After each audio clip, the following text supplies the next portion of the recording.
Our community has experienced multiple tragedies in the last week. A woman was shot multiple times. A man lost his life. A family lost their home and the belongings as many officers were fired upon, including a Kalamazoo County Sheriff's deputy who was injured. I want to express our condolences on behalf of the City of Kalamazoo to the family and friends and loved ones of Mr. Rawls and the impacted neighborhood and family that has been uprooted. Each of these tragedies was a direct result of the actions of Alex Rawls. I first want everyone to know that the City of Kalamazoo has taken every action possible to provide assistance to the family that lost their home as a direct result of this incident. These efforts began while the standoff was ongoing.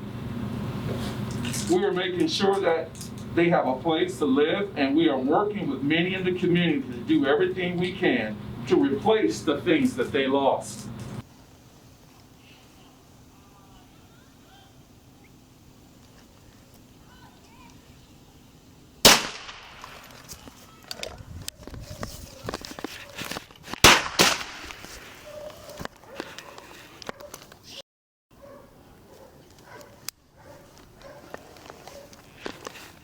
He's shooting at me out by the shed.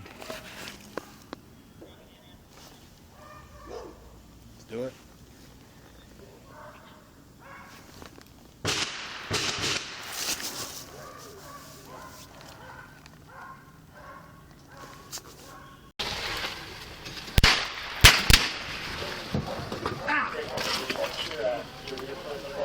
Are you okay? Are you okay? That guy took something. Okay.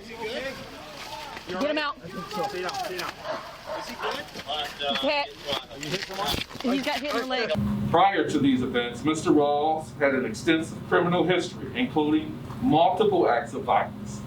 Those charges included attempting to disarm a firearm from a police officer, felony resisting and obstructing an officer while causing injury, 3 additional convictions for resisting and obstructing a police officer, domestic violence, knowingly assaulting a pregnant individual, fleeing and eluding, home invasion, firearm possession of a felon, and multiple convictions for domestic violence.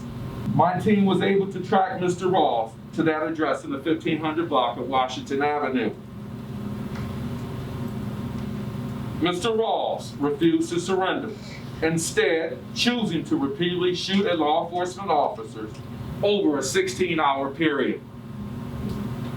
During this time, Mr. Rawls repeatedly fired a high-powered rifle at law enforcement officers, causing injury to one and endangering the lives of many citizens in our community, as well as officers. We also deployed more than 50 non-lethal chemical agents in hopes of causing Mr. Rawls to leave the house. This tactic was also unsuccessful, and further action was necessary.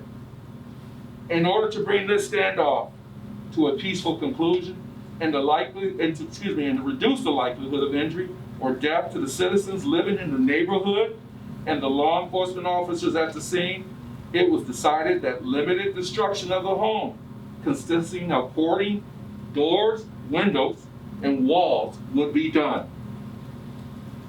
This was necessary because attempting to enter the home was likely to result in the death of law enforcement officers. Again, Mr. Rawls responded not by surrendering, but instead repeatedly firing at law enforcement officers. Mr. Rawls was on the second floor of the house, and due to the limitations of the equipment available, we were unable to port the upstairs walls. Officers transitioned to a more direct and destructive tactic. This resulted in removing the support system of the first floor, which created an opening in the second. Because of the porting, the direct destruction of the first floor supports, law enforcement was now able to use drone technology, which captured Mr. Rawls as he again began shooting at law enforcement. It was at this time officers from the Kalamazoo County Sheriff's Office and the Kalamazoo Department of Public Safety returned fire. Mr. Rawls was struck by the return gunshots. A few minutes later, Mr. Rawls was observed using his own gun to take his life. Everything was done